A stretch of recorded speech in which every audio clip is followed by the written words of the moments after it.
В эфире новости расскажем о самых заметных событиях к этому часу. С вами Василий Радченко. Здравствуйте. Осложнение эпидобстановки в закрытом учреждении Алданского района привело к отстранению от должности руководителя и взятию предприятия под контроль министерства. В Нерюнгринском районе увеличилось количество несанкционированных свалок на водных объектах. Дистанционный прием документов в вузы продолжается в стране. Сохранится ли формат и после пандемии?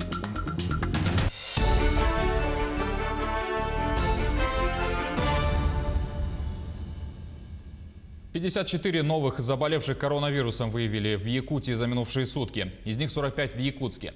4 в Ленском районе. Там случаи связаны с приезжим лицом. Также 3 случая в Хангаласском районе, тоже связаны с приезжающими. 1 случай в Верхоянском. Там, напомню, второй день работает оперативная бригада.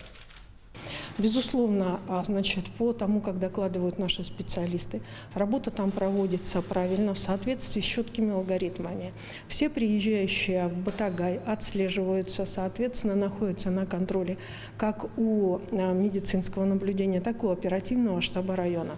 Нашими специалистами по оказанной помощи сегодня будет продолжать оказываться помощь как по организации медицинской помощи, так и по организации непосредственно обсерваторной помощи и изолирования граждан. Кроме того, обращена необходимость главе района для усиления непосредственно соблюдением санитарных норм, которые действуют на территории Верхоянского улуса.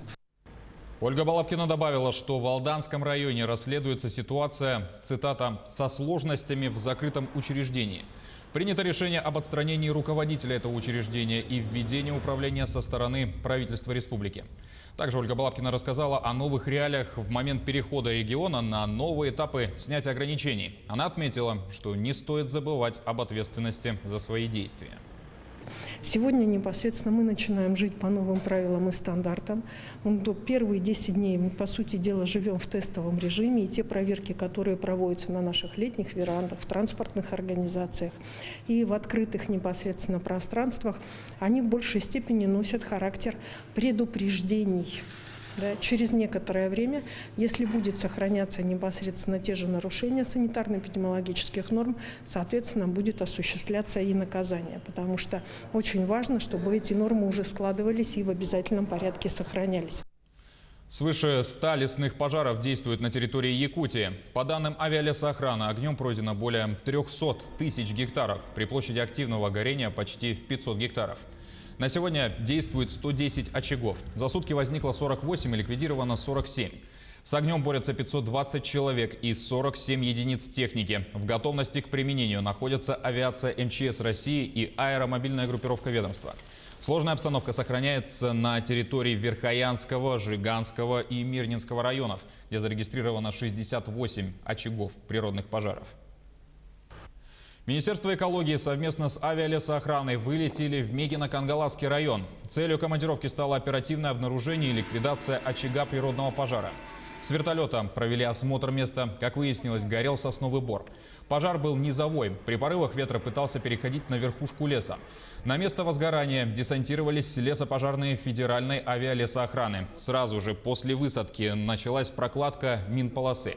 Как отметил министр экологии Сахамин Афанасьев, раннее обнаружение и переброска сил и средств позволяют оперативно ликвидировать лесные пожары. И назвал огнеборцев настоящими профессионалами, которые знают свое дело. Отметим, что рядом с данным возгоранием находятся селы, где проживает более 100 человек и много голов крупнорогатого скота. Предложения Якутии включили в нацпрограмму развития Дальнего Востока. Из 7 предложений по развитию инвестиционных проектов, поступивших от нашего региона, будут включены 4. Сейчас завершается корректировка текста национальной программы. Далее ее рассмотрят уже федеральные ведомства. Министр России по развитию Дальнего Востока и Арктики Александр Козлов заверил, что те предложения, которые не вошли в программу сейчас, с большой долей вероятности могут войти в нее в будущем. Глава Якутии Айсан Николаев рассказал, что правительство республики в адрес Минвостокразвития России направило заявку на включение в план 22 мероприятий и объектов. На встрече приняли решение подробно проработать каждое и вынести их на решение правительственной подкомиссии, которую возглавляет вице-премьер страны Юрий Трутнев. На этой неделе мы рассказывали о том, что 13 отремонтированных дорог в Якутске не были приняты общественниками. Нарушения, в том числе и грубые, были найдены на каждом из них. За ситуацией следит и продолжает докладывать об увиденном наш корреспондент Александр Хавренко. Он сейчас находится на перекрестке улиц Пояркова и Курашова. Александр, расскажи, что не так с этим участком? Приветствую, Василий. Да, улица Пояркова и улица Курашова – это одна из самых напряженных магистралей в городе. Здесь сейчас идут ремонтные работы. Вроде бы как они идут по графику, но все-таки мониторинг за работами ведет, как всегда, Общероссийский народный фронт. И о том, что и как здесь происходит, нам сейчас расскажет Олег Маклашов, член штаба регионального отделения ОНФ. Олег, ну что можно сказать о ремонте этого участка? Добрый день. Данный участок, он сопряжен сразу с несколькими подрядчиками, которые производят здесь строительные работы дорожного полотна, ну и придорожной территории тоже. Не все, скажем, гладко идет, да? Они успевают по графику, немножечко есть отставание, не вся техника есть в наличии, насколько нам стало известно у подрядчиков. Поэтому, видимо, идет проблема именно со сроками. Мы боимся, чтобы в данном году, в 2020-м, не получилось, как и в предыдущем, потому что это приоритетный национальный проект безопасной качественной дороги. И в городе Якутске их должно в этом году быть построено более 23 километров. Вообще 28 дорожных объектов, там развязки, перекрестки, дороги. Большой объем работы, напряженный объем работы, и мы сигнализируем о том, что необходимо, если подрядчик не справляется, если чего-то не хватает, то нужно либо менять, либо дополнительно работы сразу усиливать, привлекать дополнительных субподрядчиков на выполнение этих работ. Как, допустим, в прошлом году мы тоже говорили, привлекайте дополнительные люди, а то мы в зиму уйдем, будет плохо, будет качество плохое дорог. Но в том году, что получилось, то получилось. Мы видим по актам этого года, то, что мы проверки делаем, выезжаем. Нарушений огромное количество в прошлом году. И их необходимо устранять. Какие-то должны были быть уже устранены, но они не устранены до сих пор. Сегодня вот акт тоже составили. Наверное, будем отправлять в правоохранительные органы для дачи оценки соответствующей, ну и принятия соответствующих мер. В данном году вот по этой улице группа компаний СИТ начала работать. И вот, насколько я знаю, вчера получили информацию, что они купили прям новое дорожное оборудование для того, чтобы максимально качественно, максимально быстро начинать производить свою работу. Это очень хорошо, когда новые появляются игроки на рынке, появляется новая конкуренция и происходит дополнительное вливание денежных средств и появление новой техники для ремонтных работ и строительных работ на дороге. То есть дорога уже будет более качественно, более конкурентно, ну и более дольший срок прослужит. Еще я хочу отметить то, что в рамках безопасной качественной дороги срок гарантийного ремонта дорог это 5 лет. То есть в течение 5 лет мы по каждому участку дороги Общероссийский народный фронт будем проводить мониторинг, контроль и за выполнением работ по ремонту, по гарантийному обслуживанию. И мы в этом году уже тоже настаивали и до этого то, что необходимо в проектную документацию вносить изменения в части именно технологических переходов под дорогой, коммуникаций. Поскольку если мы не уйдем от этого, то есть прокладка без дополнительных каких-то гильз, без дополнительной какой-то опалубки сделанной, да, чтобы коммуникации не соприкасались с дорожным сэндвичем, то вот качество асфальта и качество дороги в конечном дорожного полотна будет очень сильно страдать. И разрушения, ямы, и скачки будут появляться. Поэтому в этом году мы тоже это смотрим, наблюдаем, но пока еще дорожные переходы не делались. Ну, может быть, уже приняты какие-то меры, пока нас об этом не информировали, но в ходе мониторинга и в ходе проверки вот этих вот работ ремонтных и в дальнейшем приемке этих работ, ну, я думаю, будет все хорошо. В этот год на самом деле лучше, чем прошлый. Быстрее начался, быстрее провели конкурсную документацию, тендера. Надеемся, что все успеет в этом году исполнить быстро и в сроки, и качественно. Олег, ну вот по вашему опыту, я насколько знаю, до 31 октября стоит график именно по этой дороге. Как вы думаете, уложатся ли они до 31 октября, тем более, что в сентябре начнутся опять дожди, и не пойдет ли у нас укладка асфальта в дождь? Это на самом деле очень тонкий момент, да. сроки у нас очень короткие.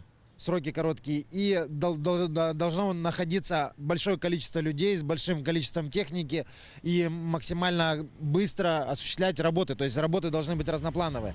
Вот конкретно по этой дороге мы видим то, что очень долгая раскачка была. Сняли частично сначала тротуар.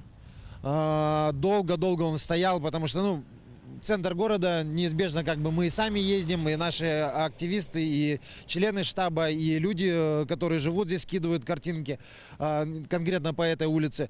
Сняли, и он долго стоял. Его не вывозили, ничего не делали.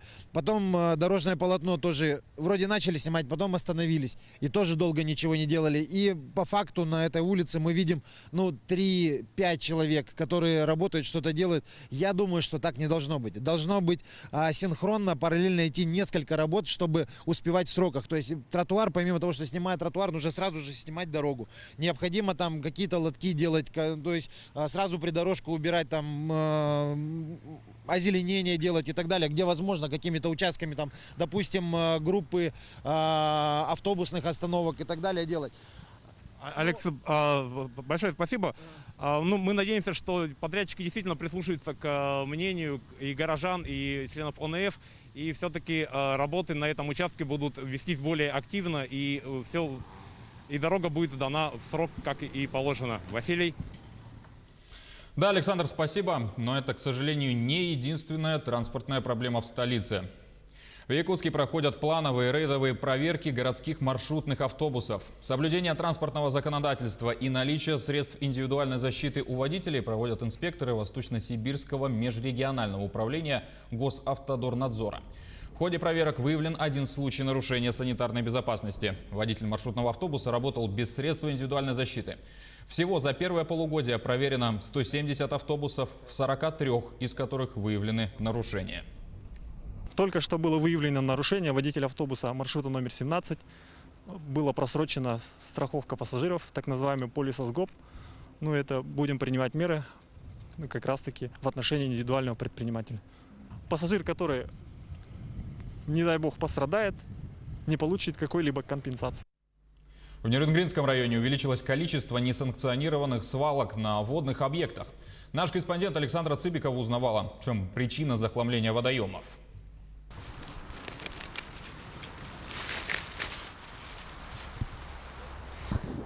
Приезжая на излюбленные места вблизи береговой линии, вместо пейзажей летней Южной Якутии мы наблюдаем мусор, который лежит на территории всей береговой линии. Такая ситуация наблюдается и на реках Беркакит, Чульман, Водосброс, Карьер, то есть в тех местах, где люди массово отдыхают. Мы решили узнать у управления культуры, которое отвечает за левый берег реки Чульман, как часто там убираются.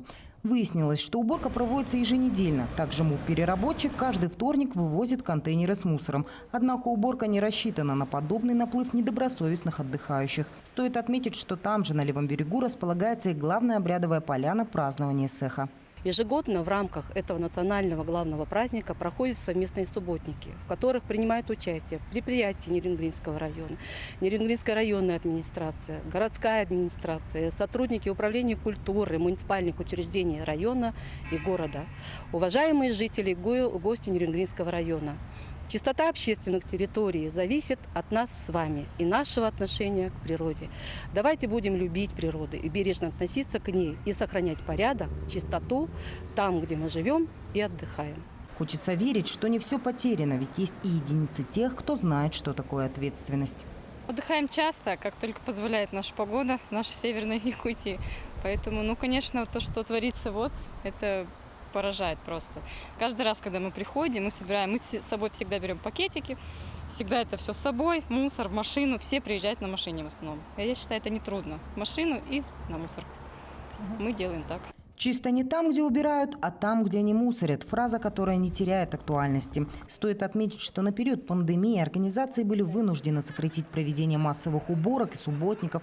Также в этом году в условиях коронавируса берега остались и без помощи волонтерских групп. Вся ответственность легла на отдыхающих, и, как мы видим, у нерюнгринцев нет желания бережно относиться к природе родного края. Александра Цыбикова, Сергей Козюра, Нерюнгри.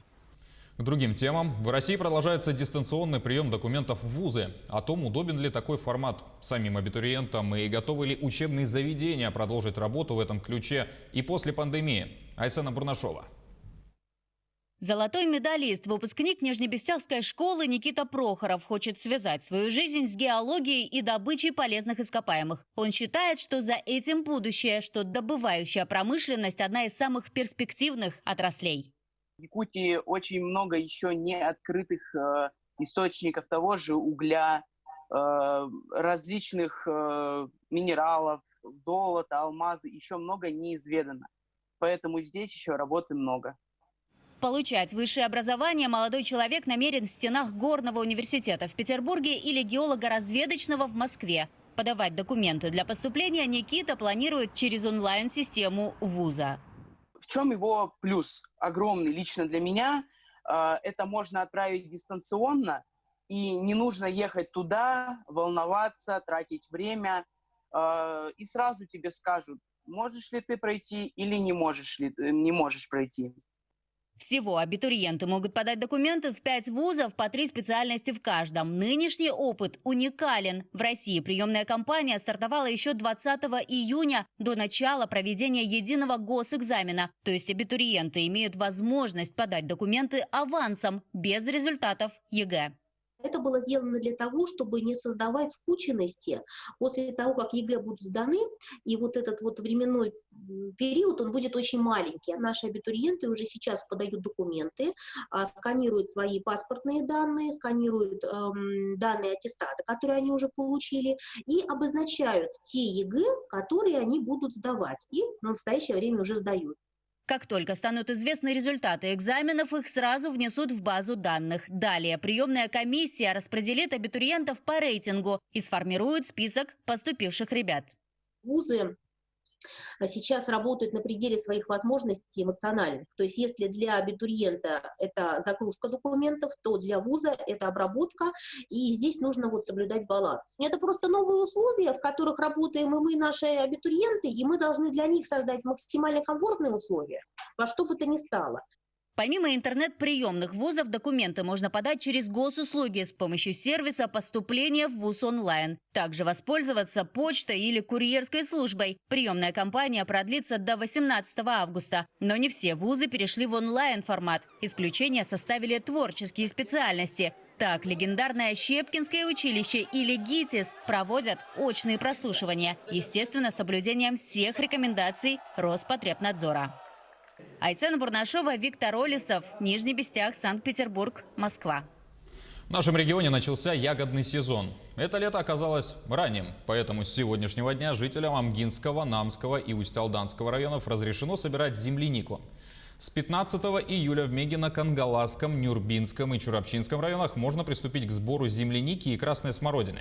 Ягоды очень богаты витаминами. Они помогают при гастрите и расстройстве желудка. Красную смородину применяют при заболевании почек и для снижения температуры тела. После земляники и смородины поспевает голубика. Ее можно забрать с 20 июля, а с 5 августа – черную смородину. В республике установлены сроки сбора ягод и плодов. В 10 числах июля можно собирать землянику в Амгинском, Намском, Татинском и Усть-Алданском районах. С 15 июля в Мегино-Кангаласском, Нюрбинском, Чурапчинском районах можно начинать собирать землянику и красную смородину. Голубику можно собрать, начиная с 20 июля. Черную смородину в северных районах можно начать собирать с 5 августа, а в Вилюйской группе улусов поспеет к середине августа. Бруснику можно собрать после 25 августа. Охту в северных районах с первой декады августа. Малина распространена в Вилюйской группе районов с 18-20 июля. И на этом пока вся информация. Увидимся в следующем часе.